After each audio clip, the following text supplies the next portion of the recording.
We know that you will be with us because we claim the promise in the name of Jesus. Amen. We must ask as we begin our study today, what are the objectives of the Roman Catholic Church today? Now, we studied last time that the sign of the Roman Catholic Church's authority is the change in the law of God, the first day of the week, Sunday. If that's the case, then we would expect the papacy to seek and ensure the enforcement of the sign of its authority. In other words, the enforcement of Sunday as the day of rest. In fact, for the last 120 years, and I say 120 years because it's since a very famous encyclical called Rerum Novarum by Pope Leo XIII in 1891, the papacy's social theory has consistently used four specific expressions. One of those expressions is the common good. Basically, that means that individuality or individualism is something to be dreaded. Secondly, another common word that is used is the word solidarity. And basically what that means is that we are in this all together and we must unite in one ecumenical body and avoid, at all costs, sectarianism. And then there's the word subsidiarity. Subsidiarity simply means that our personal interests are subsidiary to the common good of the whole. And finally, another expression which appears very frequently in Roman Catholic social theory literature is the universal destination of goods. And basically what that means is that private property is not necessarily personal, but rather belongs to all humanity and should be redistributed according to need. Now, I'd like to read a statement that was made by a recent pope, Pope Benedict XVI. That's the pope before the one that is in now, before Francis I.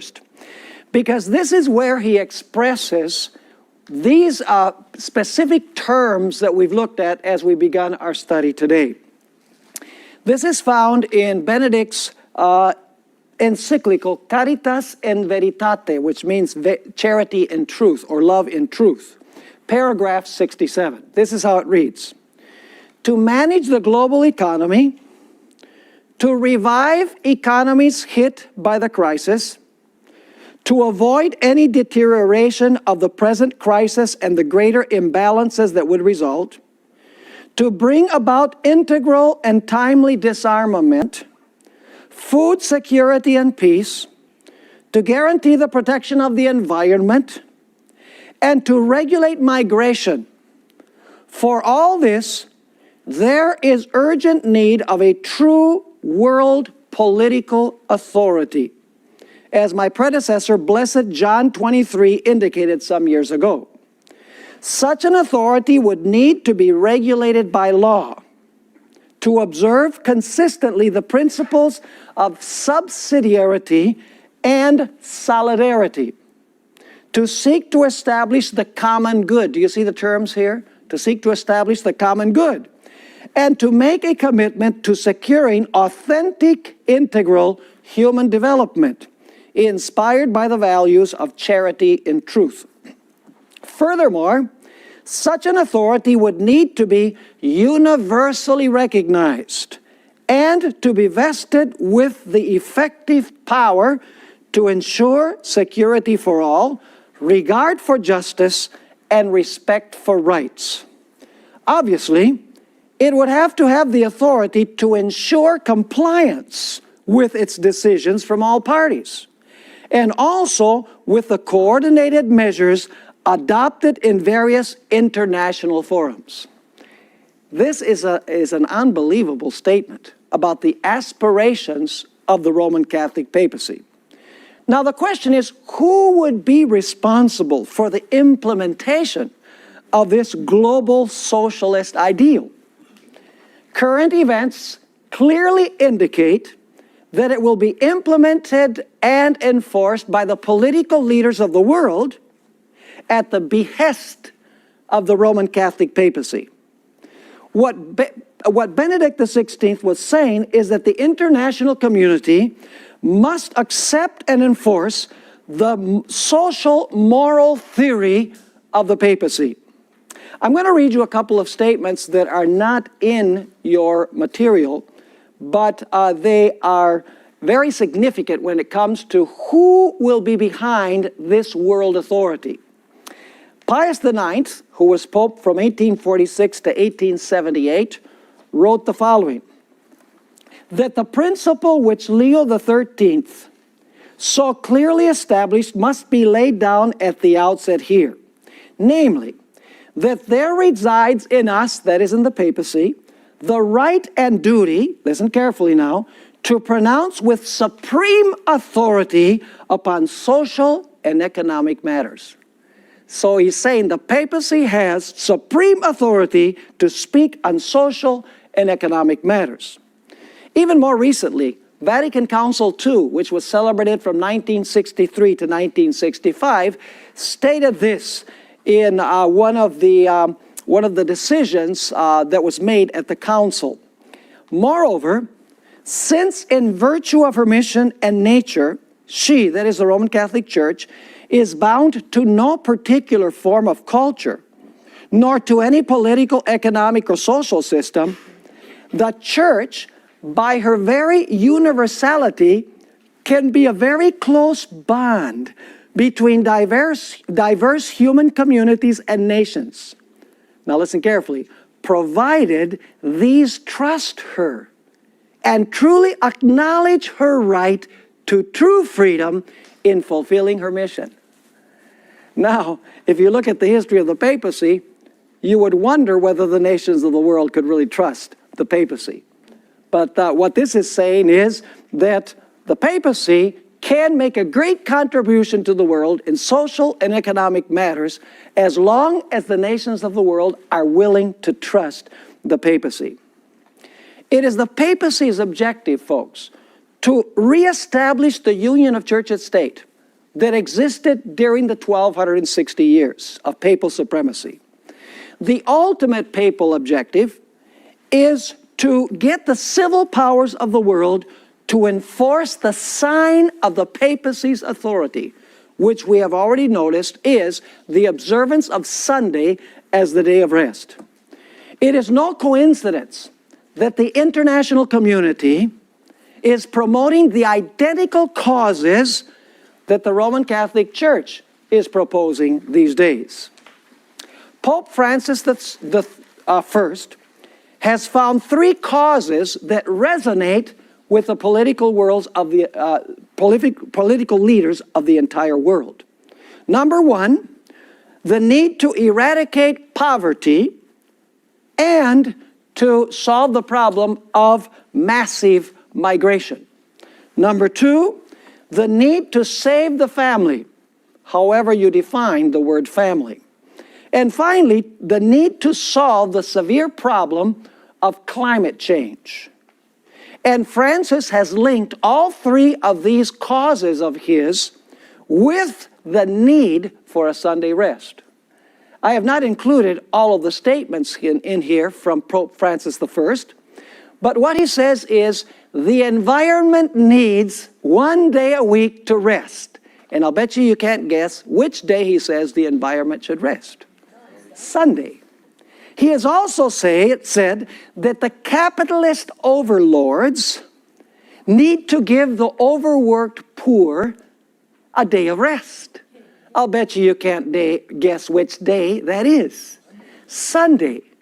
He has also stated that the family needs one day to attend church and to connect with its spiritual roots. I'll bet you can't guess which day that is. Sunday. There are danger signals very close to home, folks. Let me just share some of those danger signals with you in our very country. As you know, last year, towards the end of September, Pope Francis I visited the United States of America. His first visit was to the White House, where he sat down with President Obama for about 45 minutes, and the problems that they addressed were the very problems that are the talking points of this Pope: poverty, immigration, and the problem of climate change. Then the Pope addressed a joint session of the Congress of the United States of America. And once again, the talking points were family, poverty, and climate change. Next, the Pope gave a speech to inaugurate the 70th anniversary of the United Nations. And he addressed before the United Nations, even in a stronger language, these same issues. When Francis finished his presentation, he received a standing ovation from the leaders of 193 nations of the world. And this standing ovation lasted for several minutes. Then Pope Francis moved on to Philadelphia to celebrate the family. I was personally there with a crew from Secrets Unsealed. There were millions of persons there from every religion and from every nation on earth. In fact, the Pope celebrated an outdoor mass on September 27 of last year. He also gave a speech before Constitution Hall. This is the most amazing thing of all, because in Constitution Hall in Philadelphia is where the three founding documents of the United States were ratified: the Declaration of Independence, the Constitution, and the Bill of Rights. And there stood the Pope in the very place where these were ratified, an individual who does not believe in any of what we find in the Declaration of Independence and the Bill of Rights and the Constitution, and he's speaking to a multitudinous crowd. Now, I want you to notice also that the United States and the Vatican have become closer and closer with the passing of time. Probably many of you are aware of the fact that Ronald Reagan and Pope John Paul II cooperated in a secret alliance to overthrow what used to be the Soviet Union. It was an incredible alliance. In fact, it's described in the book His Holiness. And it's a fascinating book. It's pretty large. It's about, I would say, 500 or 600 pages by Woodward and Bernstein, the Watergate guys, remember, from the Washington Post? Actually, this book describes how the United States and the Vatican colluded through military strength and through the intelligence of the papacy to overthrow the former Soviet Union. We also know that recently the Pope maneuvered so that the United States could establish diplomatic relations with the Vatican. And President Obama requested that Pope Francis help him in the process of closing the prison there at Guantanamo. There has been a very close relationship in the last 2 or 3 decades between the United States and the Roman Catholic papacy. Now, I'd like to present one example as to how the papacy gets its foot in the door to influence the political powers of the world. We are going to use the example of climate change. You see, the political leaders of the world and the papacy have the same basic theme concerning climate change. And I believe that the papacy is really behind all of this talk about the need for a solution to climate change. Let's go through the different steps that the papacy has taken.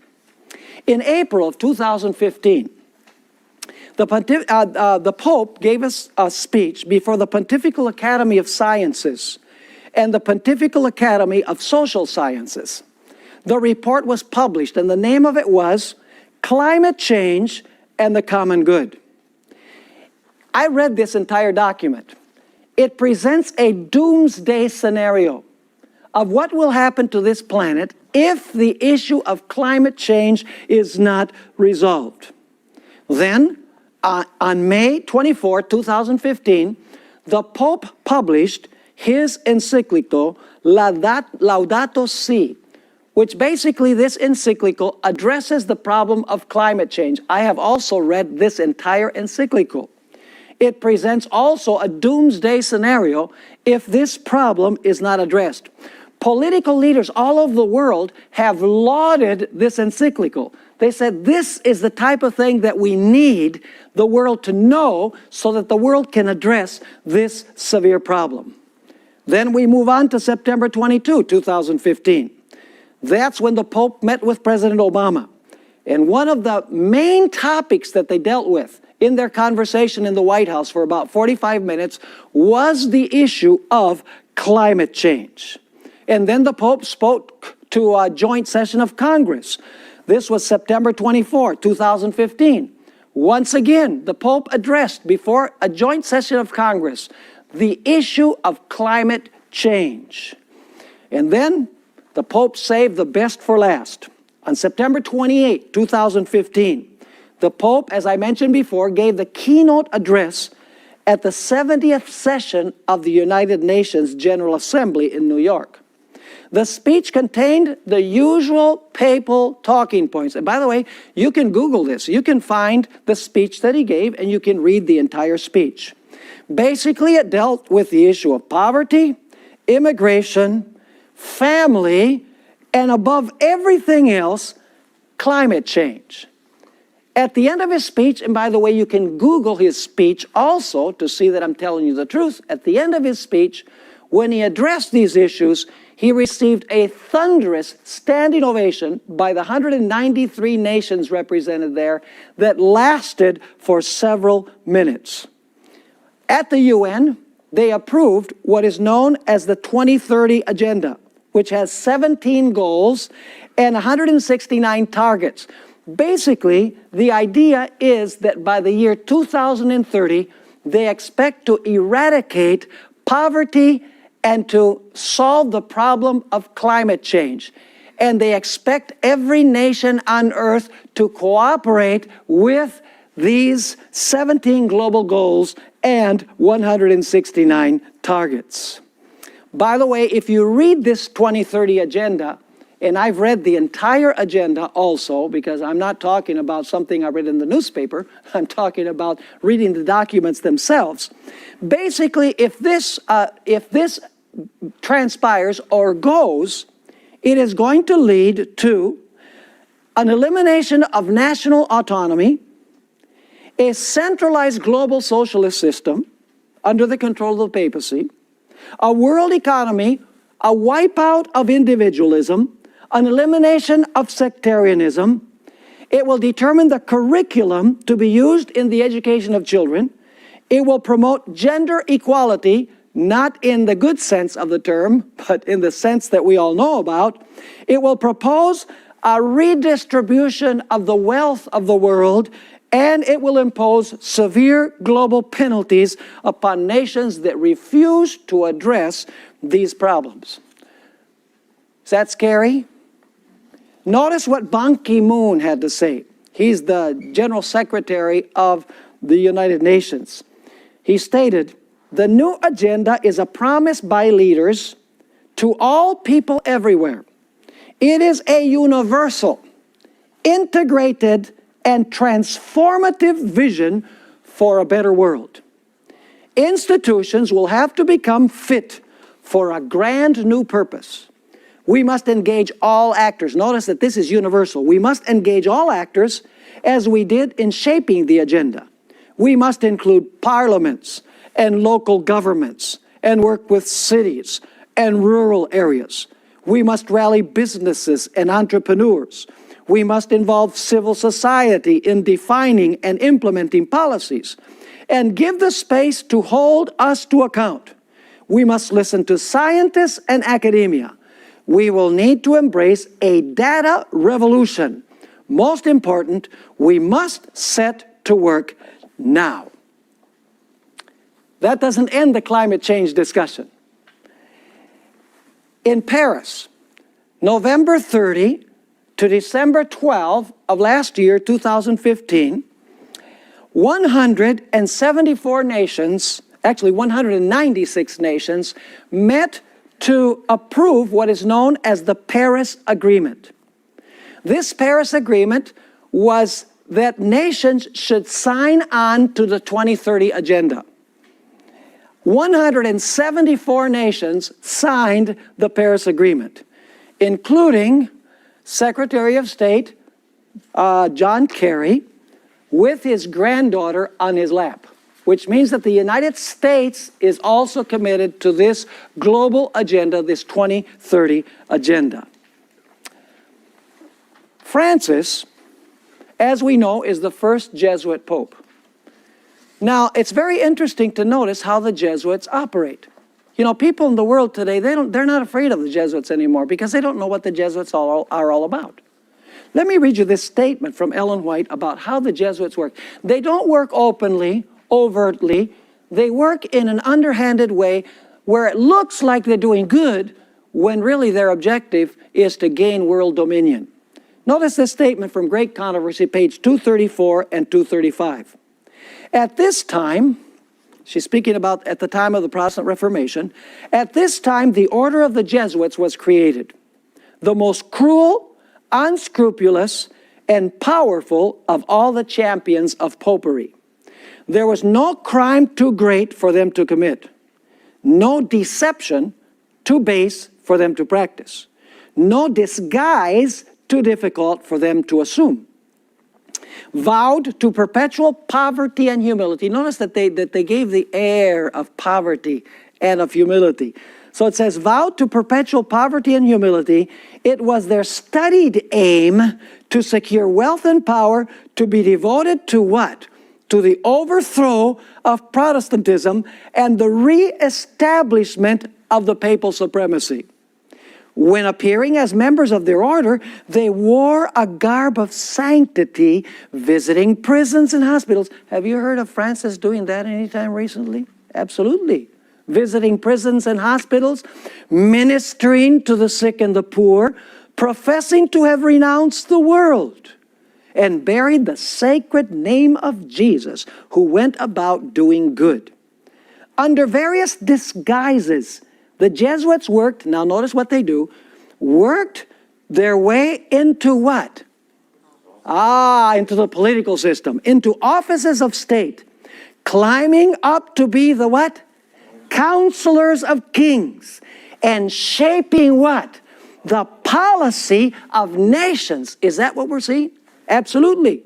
The Jesuits rapidly spread themselves over Europe, and wherever they went, there followed a revival of popery. Are we seeing that in the United States? Yes, we are. It's because there is a Jesuit pope. And by the way, have you noticed that Pope Francis doesn't address abortion, he doesn't address gay marriage except to say, who am I to judge? Have you noticed what he addresses?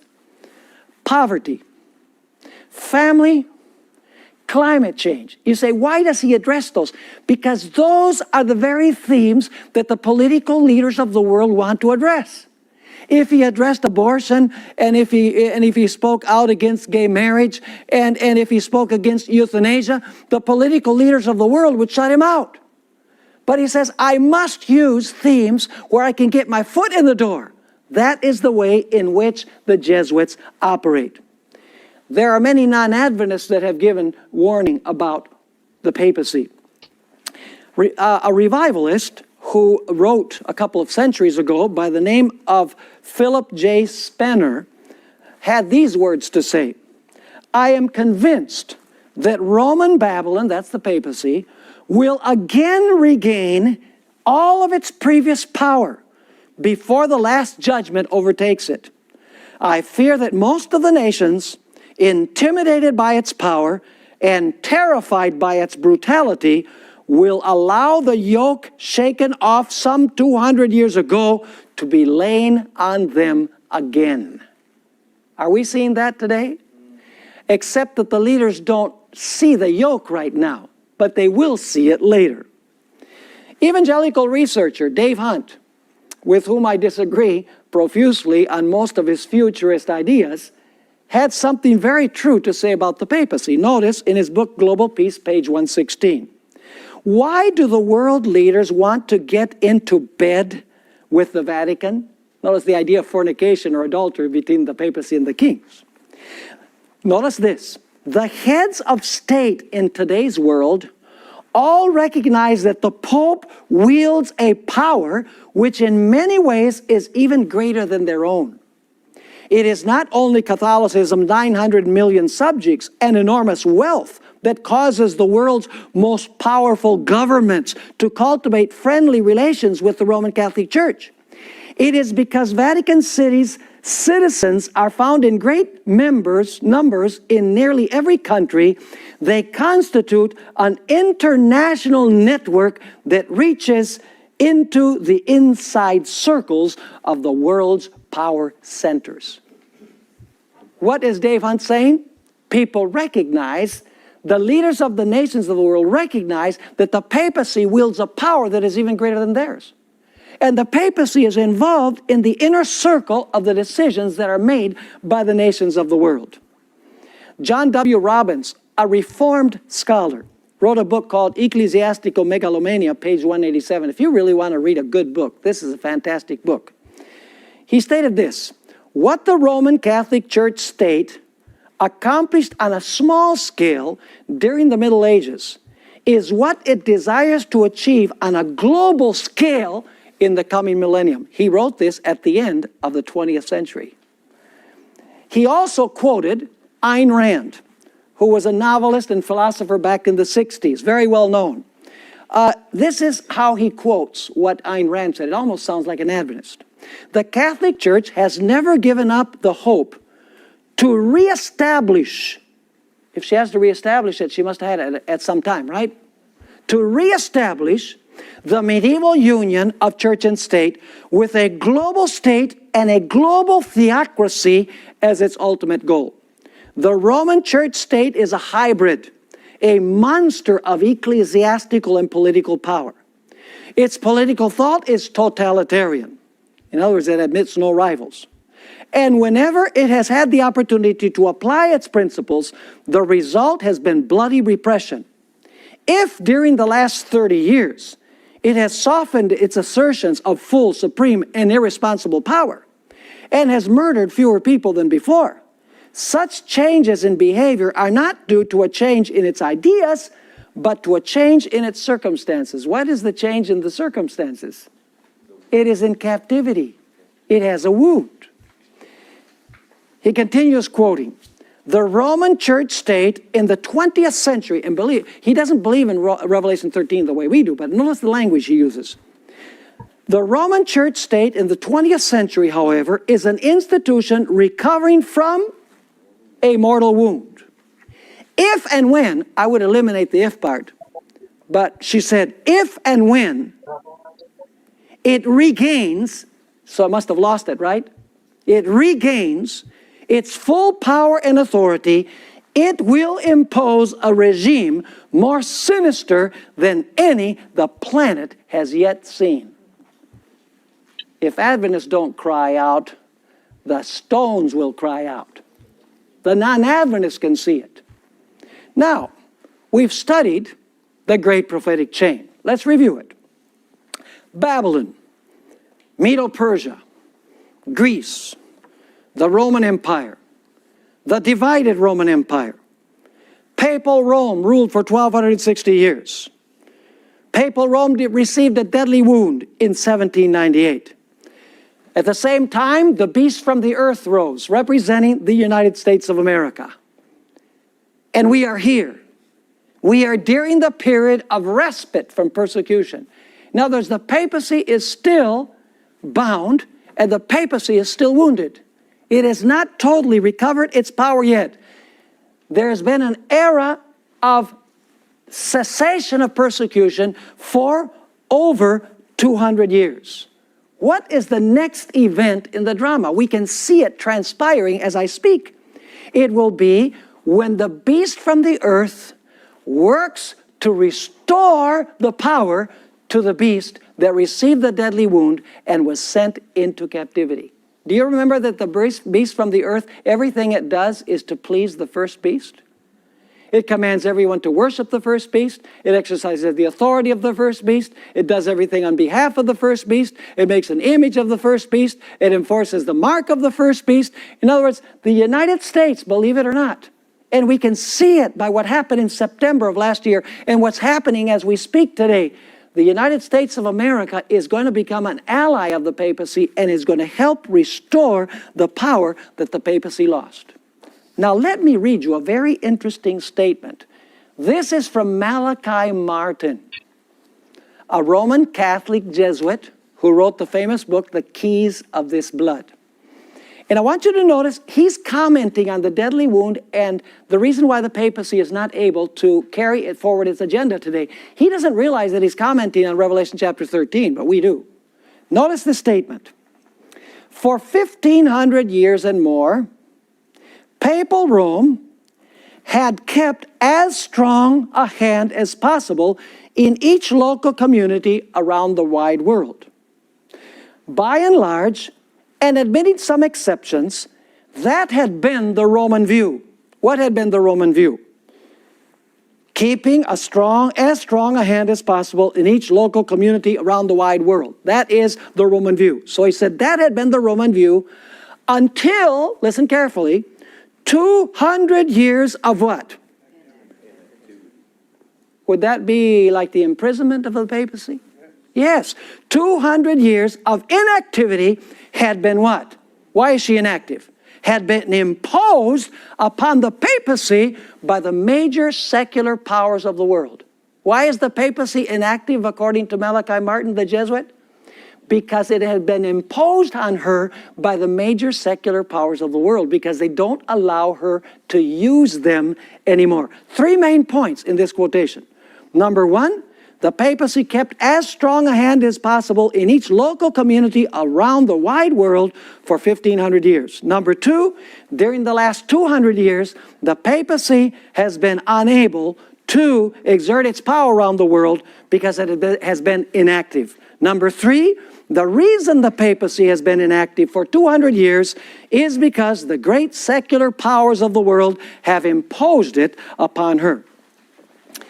It's obvious that Martin does not realize that he is describing the deadly wound and the captivity of the papacy that is described in Revelation 13 and verse 10. What happened 200 years before 1986? He wrote this in 1986.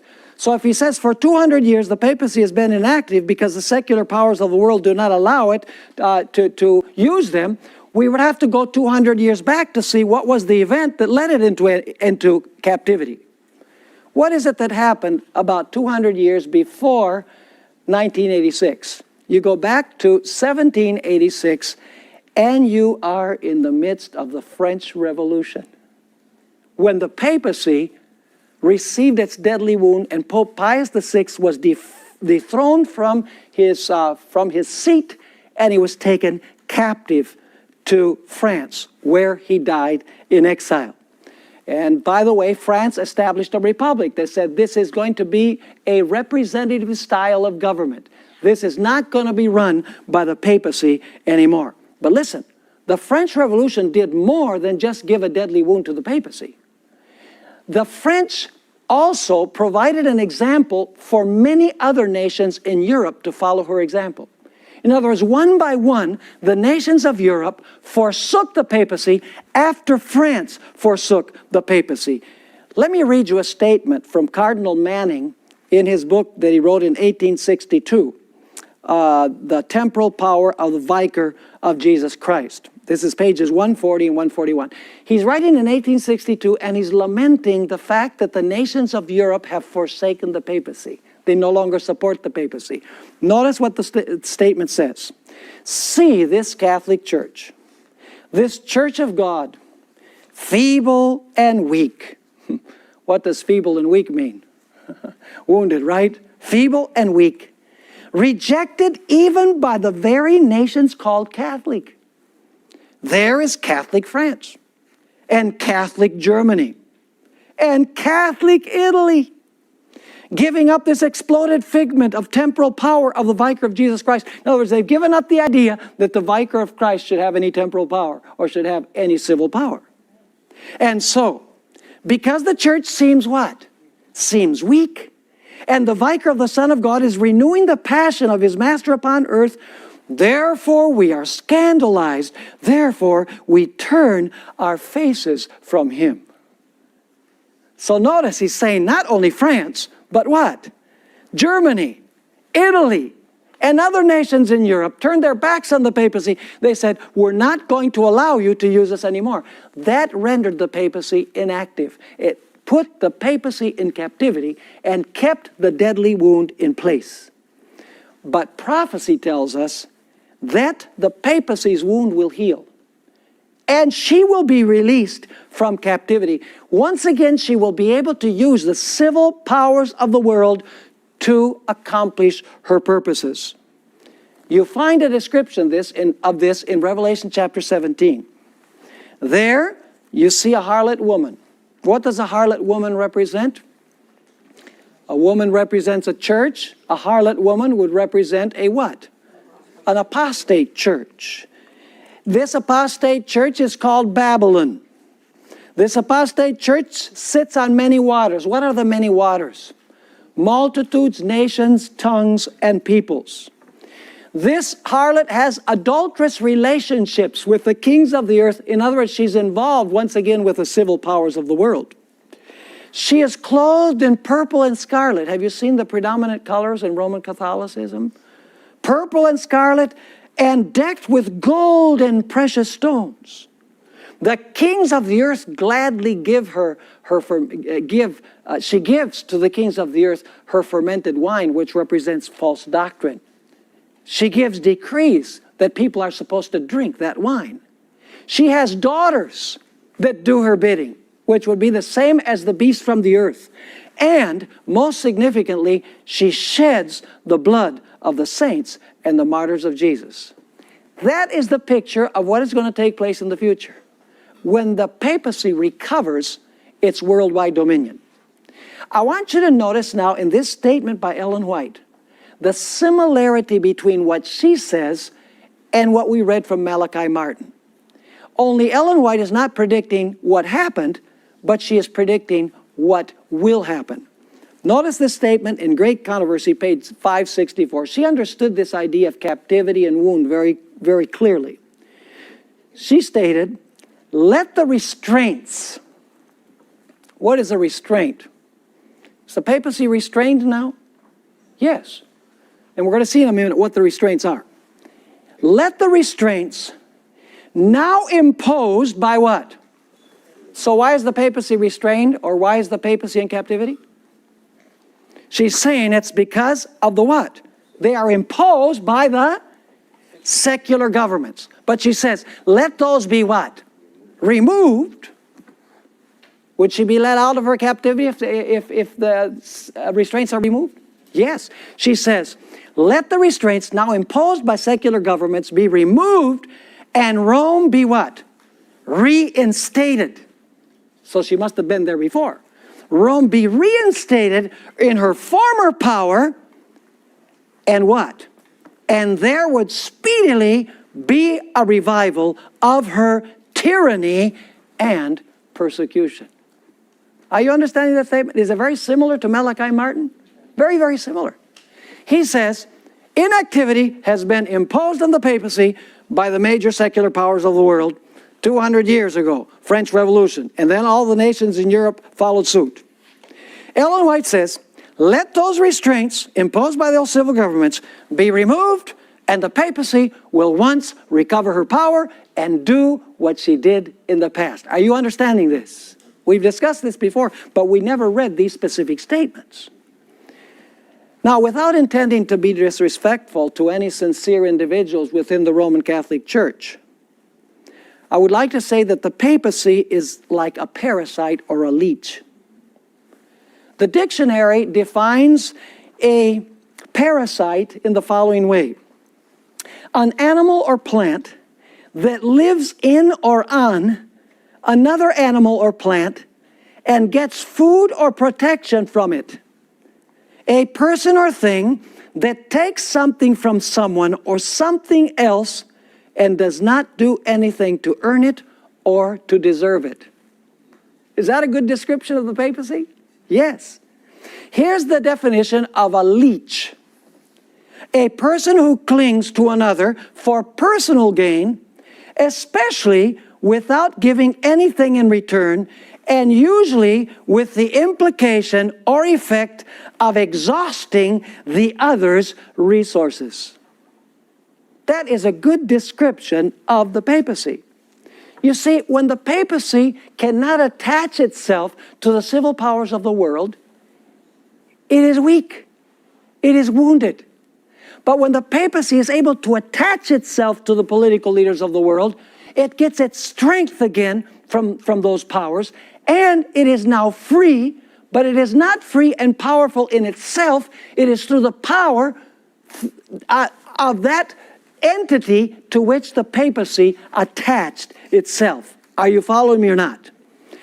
Ironically, it will be the beast with lamb-like horns, the United States of America, who will be foremost in helping the first beast recover its power. But we are told that every nation in the world will follow the example of the United States. Isn't that interesting that many nations in the world follow the example of the United States in establishing governments without a pope and without a king?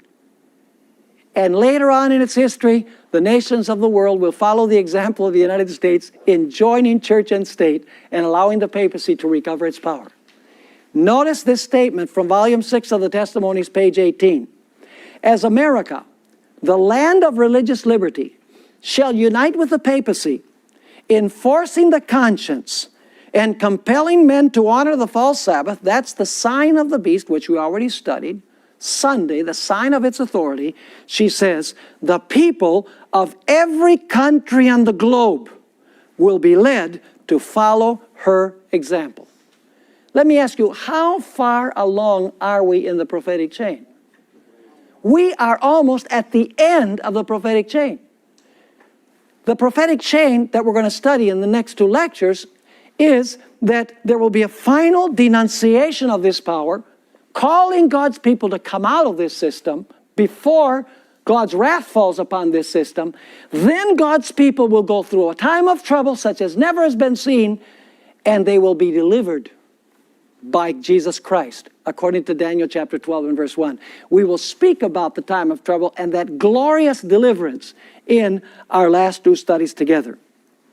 On Independence Day of 1899, Ellen White wrote the following about the United States. I wonder what she would write today. The greatest and most favored nation upon the earth is the United States.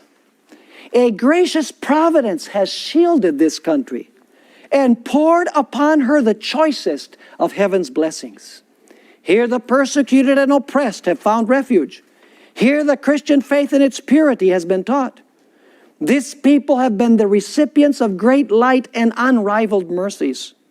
But these gifts have been repaid by ingratitude and forgetfulness of God. The Infinite One keeps a reckoning with the nations, and their guilt is proportioned to the light rejected. A fearful record now stands in the register of heaven against our land. But the crime which shall fill up the measure of her iniquity is that of making void the law of God.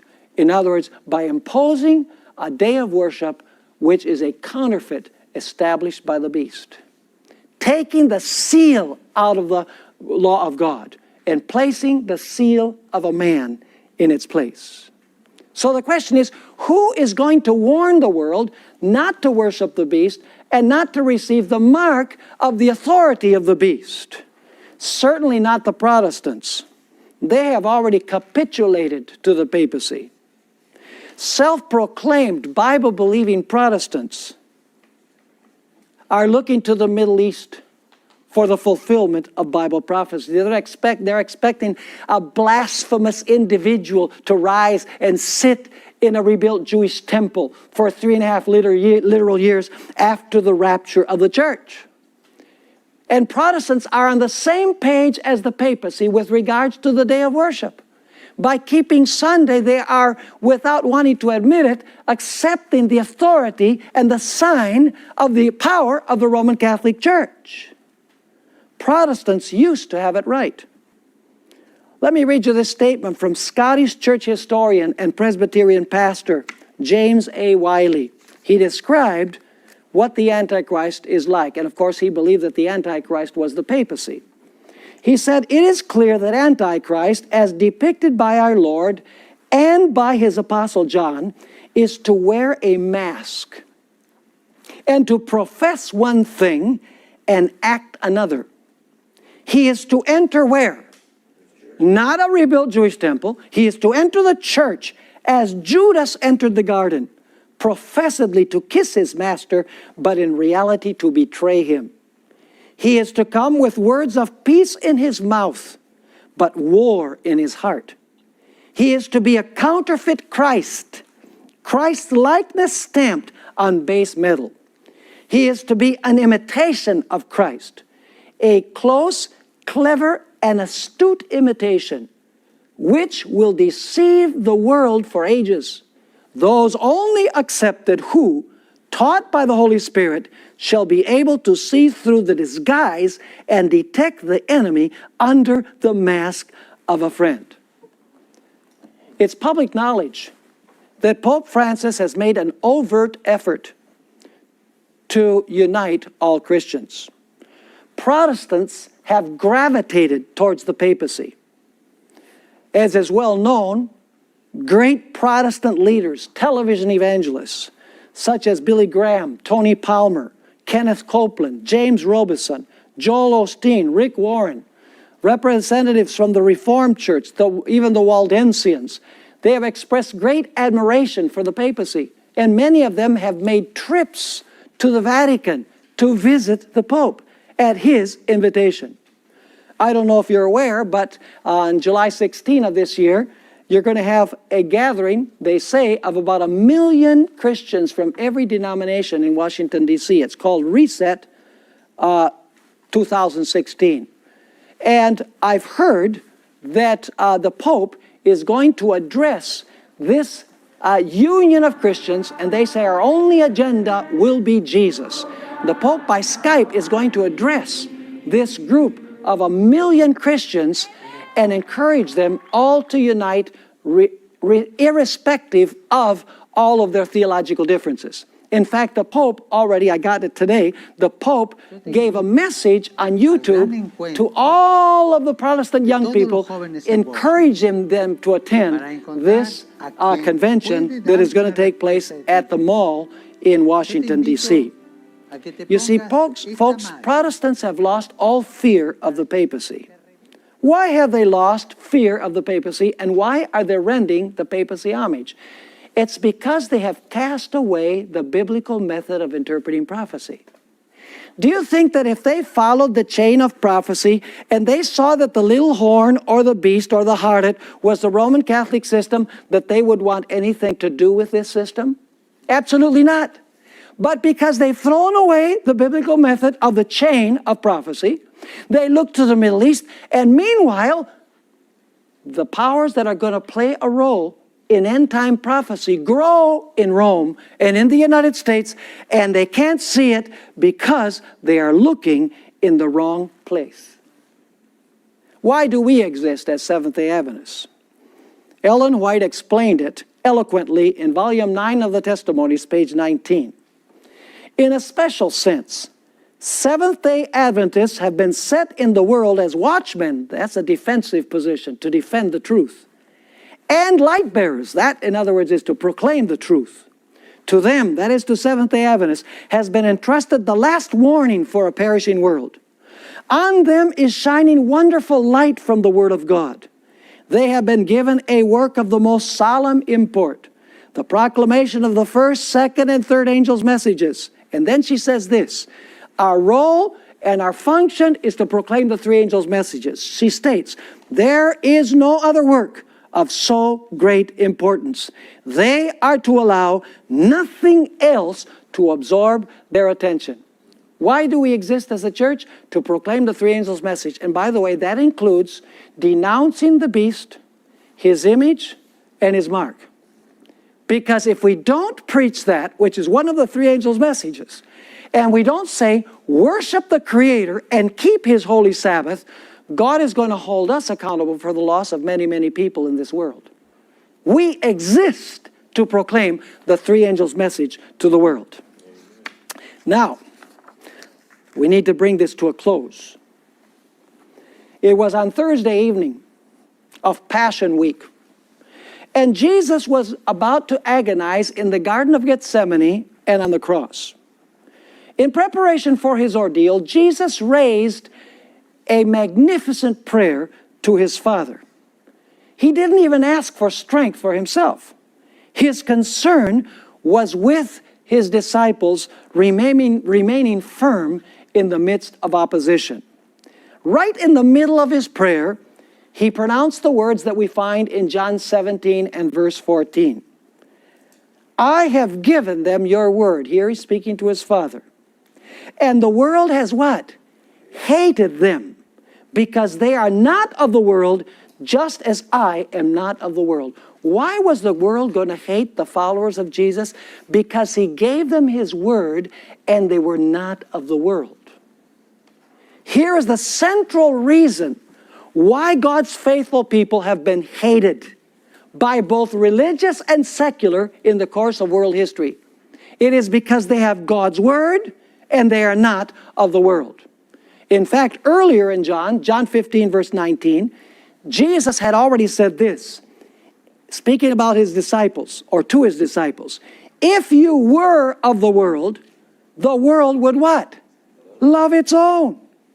Yet because you are not of the world, but I chose you out of the world, therefore the world what? Hates you. So if you are of the world will love you. If you are not of the world will what? The world will hate you. Now, why do I bring this to view? I want to tell you an interesting story. In the decade of the 1950s, Protestants in the United States were extremely suspicious of the Roman Catholic papacy and strongly disliked the papacy. This was in the 50s. It was in this context, when the papacy was extremely disliked in the United States and feared in the United States, that a man by the name of Fulton Sheen, an archbishop of the Roman Catholic Church, decided to begin a television and radio ministry in favor of the Roman Catholic Church. He was a pioneer in this area. One day, he came on the air by radio, and he spoke the following words. And I must ask you, do you think that he would say the same thing today? I doubt it. Notice what he said. If I were not a Catholic and were looking for the true church in the world today, I would look for the one church which did not get along well with the world. See, the Catholic Church didn't get along with Protestants. So he says, I would look for the church that the world doesn't like. He continues writing, or saying, in other words, I would look for the church which the world hated. My reason for doing this would be that if Christ is in any one of the churches of the world today, He must still be hated as He was when He was on earth in the flesh. If you would find Christ today, then find the church that does not get along with the world. Look for the church that is hated by the world as Christ was hated by the world. Do you think Fulton Sheen would give the same speech today? I'd rather doubt it very much, because the Roman Catholic Church today is what? It is loved by the world. So he would have to change his tune. Now, the good news is, folks, that at the very end of time, the kings of the earth that did the bidding of the papacy are going to turn against her. Revelation chapter 17 and verse 16 says, these will hate the harlot, make her desolate and naked, eat her flesh, and burn her with fire. In other words, what has happened before many times in history will happen again. You remember the days of Esther? Haman prepared this plot to destroy the Jews, and he deceived the king. What happened with Haman? When the king discovered that he had been deceived, was he pretty angry? What did he do? He finished off those who prepared the plot. The religious advisor. Let me ask you, who died when the 3 young men were thrown into the fiery furnace? Those that threw them in. Let me ask you, in Daniel chapter 6, did the advisors of the king deceive him into thinking that Daniel was a menace? Did they prepare a plot to get rid of Daniel? They most certainly did. What happened when the king discovered that he had been deceived? He turned against those who prepared the plot. So the kings of the earth today, they might think that it's a wonderful thing to cooperate with the papacy. But in the long run, one day they will wake up, but it will be too late. And they will turn against this system they committed fornication with. The kings of the earth today need to listen to the experience of Pilate. You know, when Pilate was deliberating whether to turn Jesus over to the Jews, he received a message from his wife, and his wife said, "Don't have anything to do with this just man." Now Pilate had to make a decision. Would he do what the apostate Jewish church told him to do and kill Jesus? Or would he listen to the voice of his wife and say, "I'm not going to give in to the pressure of the apostate church. I'm going to do what is right"? Sadly, Pontius Pilate chose to listen to the voice of the apostate church. And according to history, Pontius Pilate eventually committed suicide. The apostate church that prepared the plot to destroy Christ, later on the Romans came and destroyed them. History will be repeated once again. So my appeal is not only to the people of the world, but the kings of the world. Open your eyes. Do not give in to this system. Do not propose religious legislation, because the end result will be terrible, and your awakening will come